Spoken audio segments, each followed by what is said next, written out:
and let us all do we can to build a better future. So I talked about this last week, and now we have Daniel Lufker here to join in this conversation as well.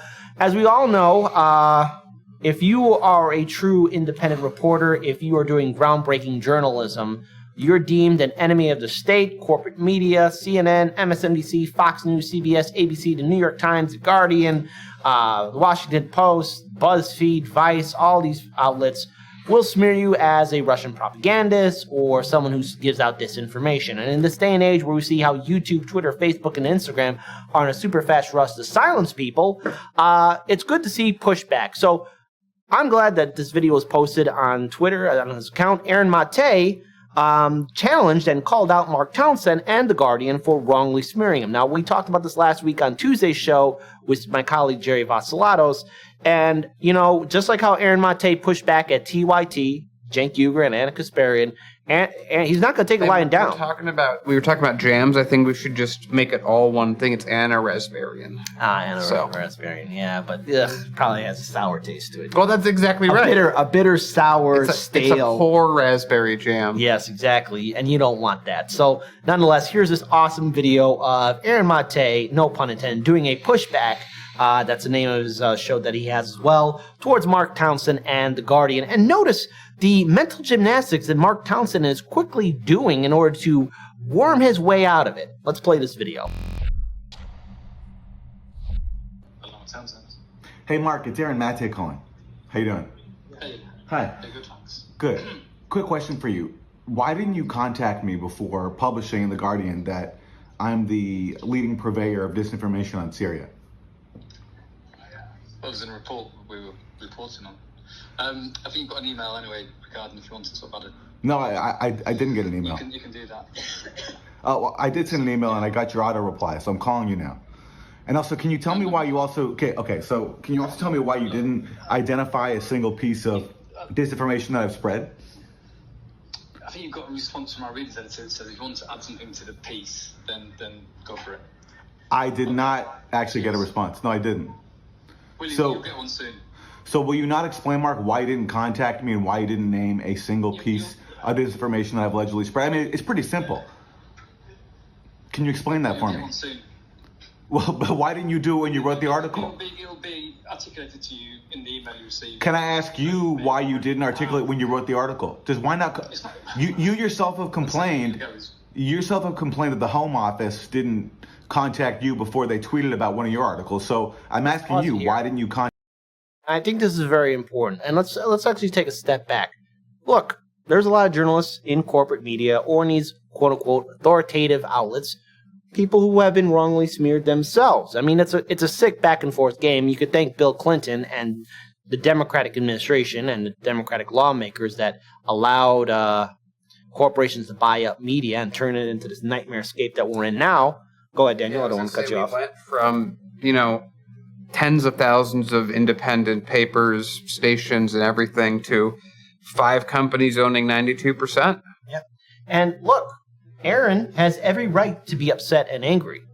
But last year, he was wrongly smeared. Him, the Gray Zone, Max Blumenthal, Jimmy Dore were wrongly smeared by TYT, by Cenk Uygur and Ana Kasparian, wrongly smearing them and making all their work seem like it was nothing but propaganda, which is not true at all. Again, Aaron Maté, he works for the Gray Zone. They've done some groundbreaking, award-winning journalism. These are facts. These can't be debated with.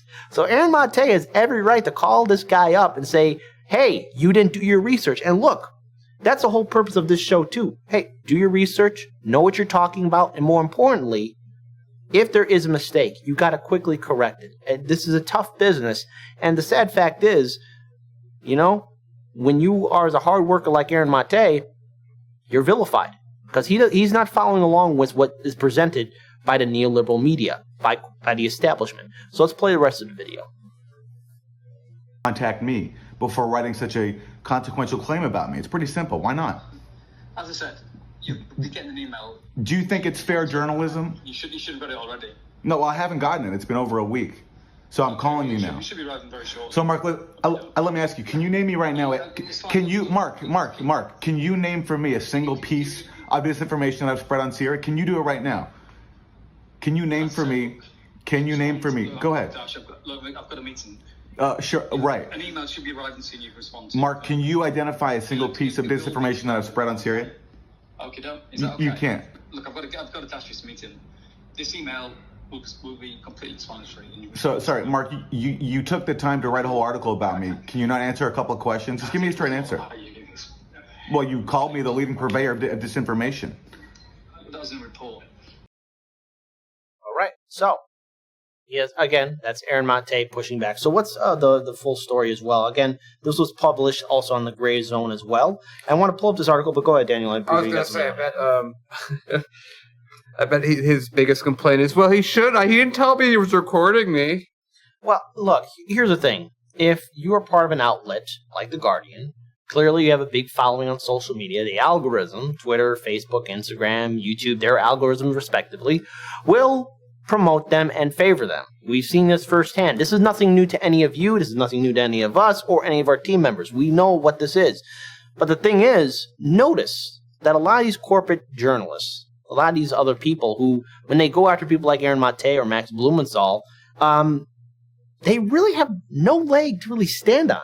Yes, they're lying. Like, hey, the thing that you wrote about in the article, that main story part, kind of that thesis that you built the article around, can you give one example? Again, you have to bring an example. And here's the thing I've said on the show before. You could tell a really well-crafted lie. You could build it up, but its foundation will be crap, and it will eventually crumble. And it could be a good lie. It could last for a year, 2 years, maybe, but all lies do fall apart. This is not debatable. So what's going on? Do you think we could title Mark as a fabricator general? We dare not besmirch that name. No, none of that. So here's this article. Aaron Maté challenges Guardian reporter on U.S. government-funded Syrian smears. So let's talk about it. In a recent article in The Guardian, parroted a U.S. state-funded group's evidence-free claim that the Gray Zone's Aaron Maté, who has reported extensively on the OPCW's Syria cover-up scandal, is the most prolific spreader of disinformation about Syria among a network of conspiracy theorists.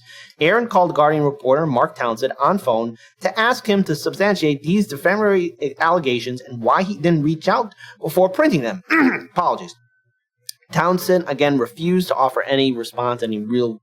And anyways, it's just pathetic. So let's talk about more of the background. The Guardian is among a number of Western outlets that have ignored and whitewashed the OPCW Syria cover-up scandal, in which senior officials doctored and censored findings that undermined the U.S.-led allegations of the Syrian army chemical attack in Doma in April of 2018. In a recent article, The Guardian even parroted the defamatory allegations of a Western state-tied study that attacks the Gray Zone's Aaron Maté for reporting on the OPCW scandal. So, again, there's a whole list of links that are in this article. Please check it out in the show notes and description box below. And since this video will be clipped, go to our live stream. You'll find that in the show notes and description box below. We urge all of our viewers, read this article, go to the links, and make your own conclusions. Because when we do this show, we give you information for you to absorb and learn about for yourselves, but also make your own decisions as well.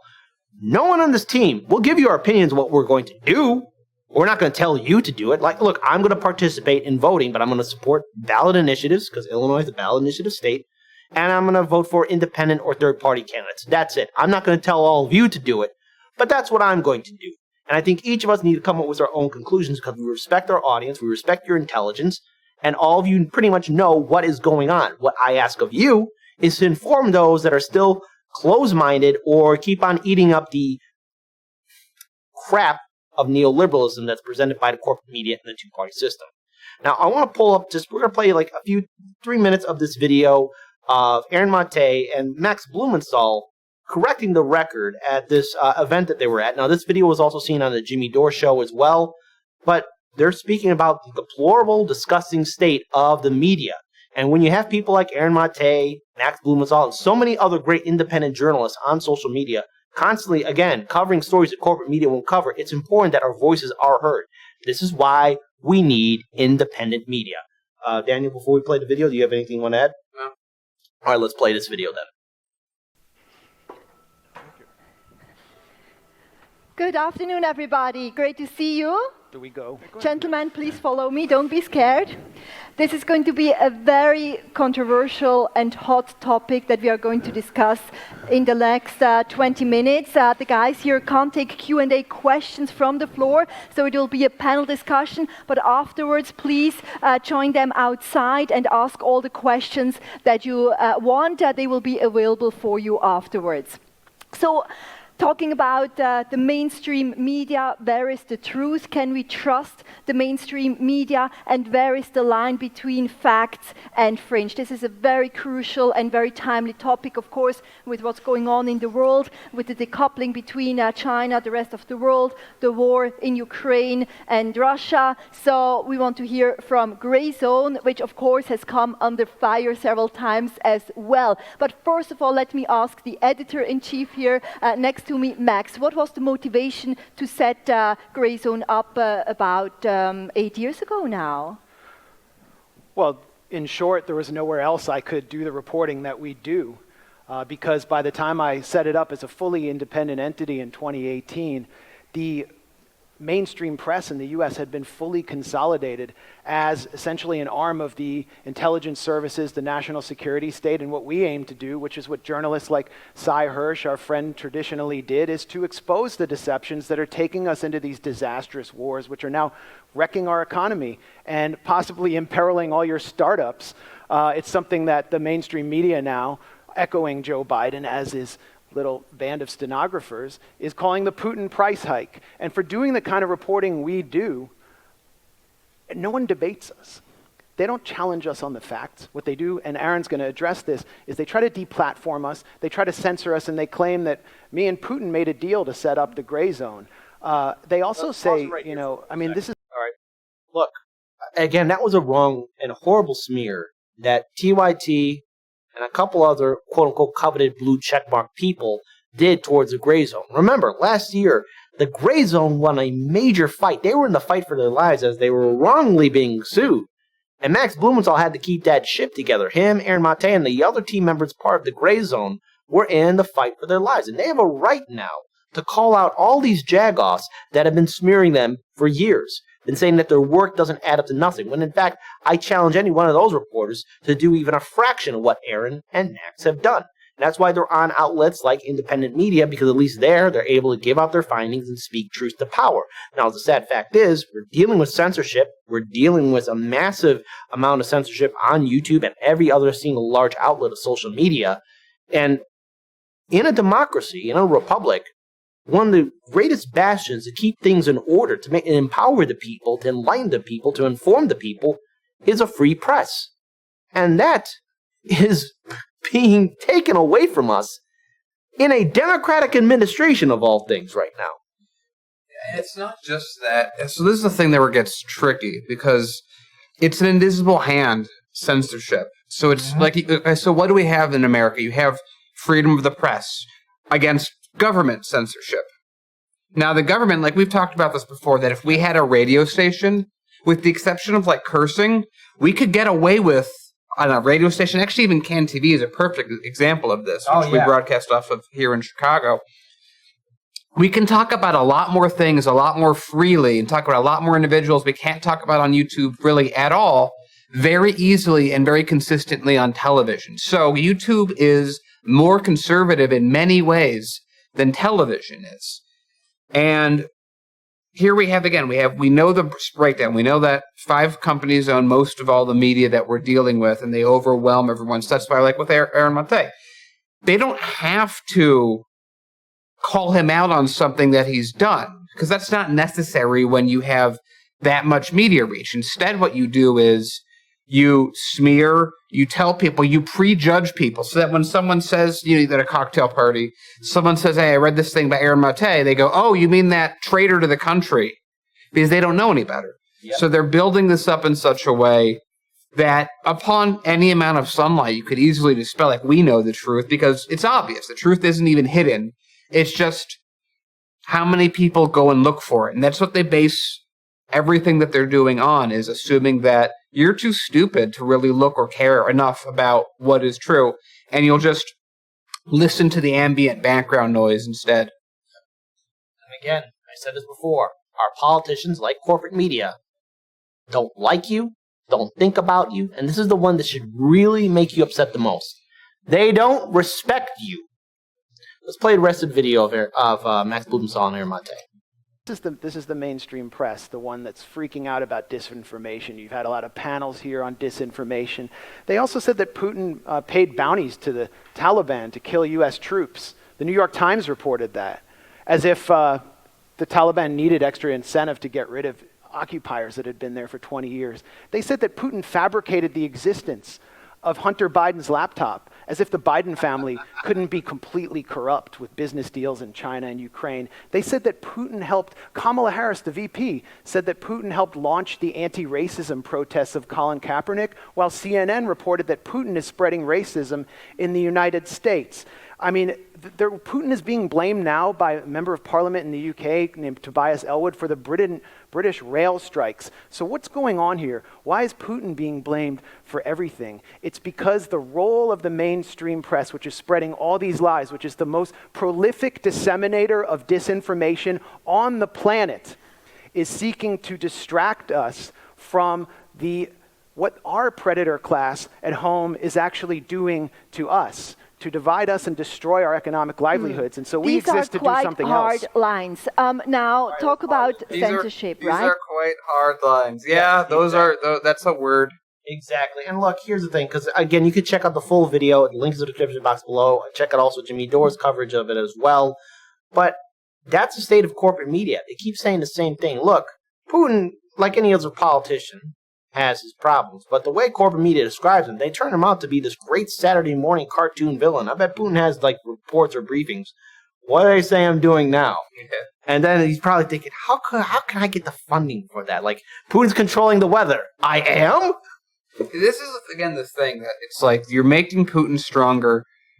It's the exact same thing that they haven't learned from Trump. Their entire angle of attack is saturate by saying person X is a bad person, except with the number of people that already have independent power that you can't just squish because they're not on an unstable set of cards. It's just going to make them stronger. I mean, Trump became president for no other reason than the mainstream news allowed it to happen by covering him and no one else because their ratings were so good. Putin is responsible for everything, which means he's powerful, when in reality he's in charge of a country that's more like a company that has the GDP of Spain. Exactly. A smaller GDP than Spain. So with that being said, I want to add in a final word for this story. Aaron Maté, keep pushing back. If you're ever in Chicago, you're invited to be a guest here at our studio. I'm more than happy to have you, Max Blumenthal, or any other team member of the Gray Zone here. Or remote. Yeah, or remote, yeah. Or remote. Technology. Yeah, of course we do. We always have the technology. So, nonetheless, keep speaking truth to power and, keep calling out the Guardian for the hypocrites that they are.